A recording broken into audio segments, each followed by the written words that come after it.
Morning friends, చూడండి last శుక్రవారం కదా ఈరోజు లెమన్ రైస్. ముందు అదే పెట్టిన అనుకోవచ్చు, కానీ అది ఏమంటారు చింతపండు పులిహోర అప్పుడు చేసింది. ఇప్పుడు వచ్చి నిమ్మకాయ పులిహోర చేస్తున్నా. నైట్ స్వామి గుళ్ళో పెద్ద నిమ్మకాయ ఇచ్చారు. పిల్లలు అయితే మనం ఏమన్నా నిమ్మరసం అట్లా చేసినా తాగరు, అందుకని పులిహోరలో కలిపేస్తే తినేస్తారా. ఎన్ని పోయి 2 పోయి పెద్దవి చూద్దాం. చూడండి, తిరువాత గింజలు ఆవాలు వేసాం. శనగకాయలు ఆల్రెడీ వేయించినవి కొన్ని వేస్తున్నా.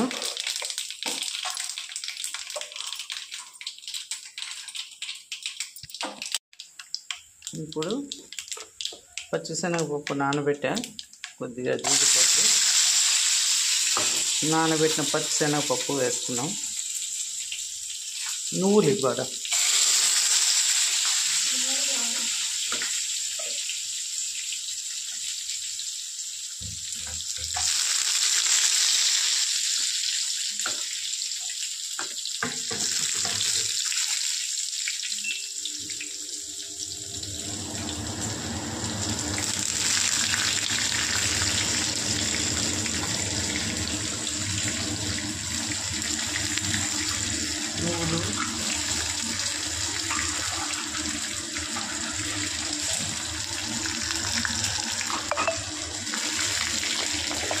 రెండే కదా కోసింది.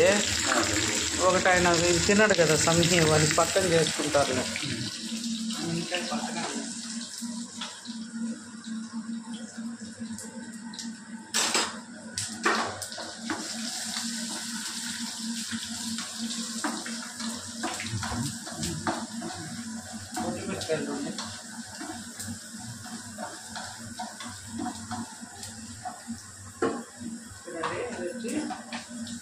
వెల్లుల్లి, ఆనియన్, కరివేపాకు, కొత్తిమీర అన్నీ వేసేస్తున్నాం.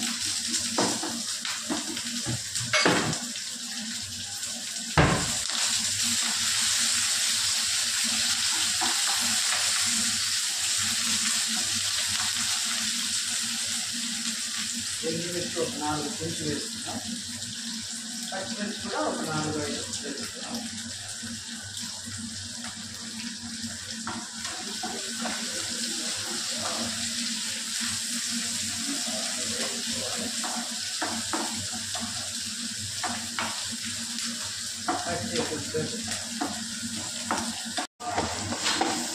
ఇప్పుడు ఉప్పు పసుపు వేసేసాను ఫ్రెండ్స్. చూడండి, కొంచెం కారం కూడా, పచ్చిమిర్చి ఉన్నాయి అయినా వేసాను. పైన కూడా కొద్దిగా బెల్లం వేస్తాం. పసుపు ఉప్పు అన్నీ వేసుకున్నాం కదా, కొద్దిగా బెల్లం టేస్ట్ కోసం. మరి ఎక్కువ అయితే తీపి అయిపోతుంది, వేయినట్టు వేయాలి. చూసారు కదా, కొంచెం శనగకాయ పప్పులు, ఆవాలు. మరి ఆయిల్ ఎక్కువ మరి టూ మచ్గా అవసరం లేదు, ఇవి వేగేటట్టు చాలు. చూసారుగా, అంతే. పచ్చిమిర్చి, ఎండుమిర్చి, కొద్దిగా కారం, కొద్దిగా పసుపు, ఉప్పు, అంతే ఫ్రెండ్స్. ఇంకా రైస్ అవుతానే వేసి కలిపేయడమే. దేవుడికి పులిహోర అయితే రెడీ అయిపోయింది.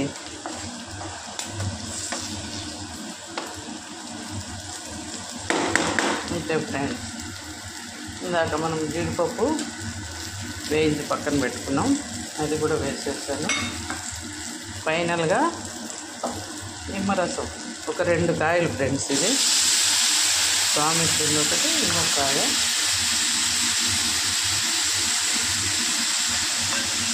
అంతే. చూడండి, ఏమి రాని వాళ్ళు కూడా చేసుకోవచ్చు ఈ పులిహోరను. ఇంకేనా ఫ్రెండ్స్, మీరు కూడా చేసుకోండి. గుమ్ములాడే లెమన్ పులిహోర రెడీ. నిమ్మకాయ చిత్రాన్నం.